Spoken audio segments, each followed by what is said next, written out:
ಎಲ್ರಿಗೂ ನಮಸ್ಕಾರ. ಜಿ ಕ್ರಿಯೇಷನ್ಗೆ ಪ್ರೀತಿಯ ಸ್ವಾಗತ. ಇವತ್ತು ರಾಜ್ಯಾದ್ಯಂತ ವಿನಯ್ ರಾಜ್ಕುಮಾರ್ ಅವರ ಪೆಪ್ಪೆ ಸಿನಿಮಾ ಬಿಡುಗಡೆಯಾಗಿದೆ. ಸೊ ಸಿನಿಮಾ ನೋಡಿದಂತಹ ಆಡಿಯನ್ಸು ಸಿನಿಮಾ ಬಗ್ಗೆ ಏನು ಹೇಳ್ತಾರ ಕೇಳೋಣ ಬನ್ನಿ.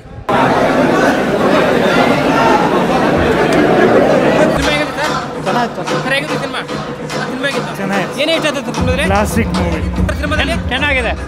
ಏನು ಇಷ್ಟ ಆಯ್ತು ಸಿನಿಮಾದಲ್ಲಿ? ಸಿನಿಮಾದಲ್ಲಿ ಆಕ್ಟಿಂಗ್ ಎಲ್ಲ ತುಂಬಾ ಚೆನ್ನಾಗಿದೆ.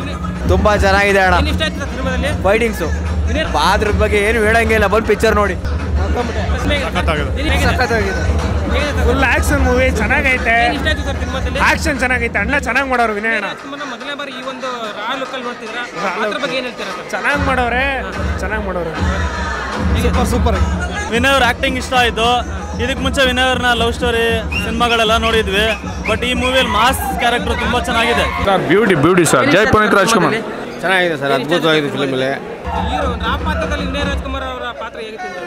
ತುಂಬ ಚೆನ್ನಾಗಿ ಮಾಡಿದ್ದಾರೆ ಸರ್. ತುಂಬ ಕಷ್ಟಪಟ್ಟಿದ್ದಾರೆ ಸಿನಿಮಾದಲ್ಲಿ. ತುಂಬ ಸ್ಕ್ರೀನ್ ಮೇಲೆ ನೋಡಿದಾಗ ಕಾಣಿಸ್ತಾ ಇದೆ, ತುಂಬ ಕಷ್ಟಪಟ್ಟಿದ್ದಾರೆ. ಬಟ್ ಅವ್ರಿಗೆ ಒಳ್ಳೇದಾಗಿ ಆಗುತ್ತೆ. ಸಿನಿಮಾ 100% ಗೆದ್ದೇ ಗೆಲ್ಲುತ್ತೆ. Thank you. ಒಂದು ದ್ವೇಷ, ಅಸೂಯೆ, ಒಬ್ರಿಗೆ ಕೊಲ್ಲುತ್ತೆ, ಒಬ್ರಿಗೊಬ್ರು ಸರ್ವನಾಶ ಮಾಡುತ್ತೆ ಅನ್ನೋದಕ್ಕೆ ಒಂದು ಕತೆ ಪೆಪ್ಪೆ ಚಿತ್ರ ತೆಗೆದಿದ್ದಾರೆ. ಮೂಲತಃ ತುಳುನಾಡು ಕಡೆಯಿಂದ ಕತೆ ತಗೊಂಡಿದ್ದಾರೆ. ಅದ್ಭುತವಾಗಿ ಅಭಿನಯ ಮಾಡಿದ್ದಾರೆ. ರಾಘವೇಂದ್ರ ರಾಜ್ಕುಮಾರ್ ಅಂತೂ ಒಂದು 2 ಸೀನ್ ಮಾಡೋರು ತುಂಬ ಚೆನ್ನಾಗಿ ಮಾಡಿದ್ದಾರೆ. ವಿನಯ್ ರಾಜ್ಕುಮಾರ್ ಇನ್ನೇನು ಅಣ್ಣವರ ಮೊಮ್ಮಗ ಅಲ್ವಾ, ಹೇಳೋದೇ ಬೇಕಾಗಿಲ್ಲ. ಒಳ್ಳೆ ಎಕ್ಸಲೆಂಟ್ ಮಾಸ್ ಮೂವಿ ಥರಗೆ ಏನು ಬೇಕೋ ಅದ್ರ ಕತೆ ಪೂರಕವಾಗಿ ಒಳ್ಳೆ ಅಭಿನಯ ಮಾಡಿದ್ದಾರೆ. ಮಾಸ್ ಆಗಿದೆ ಫಿಲ್ಮ್.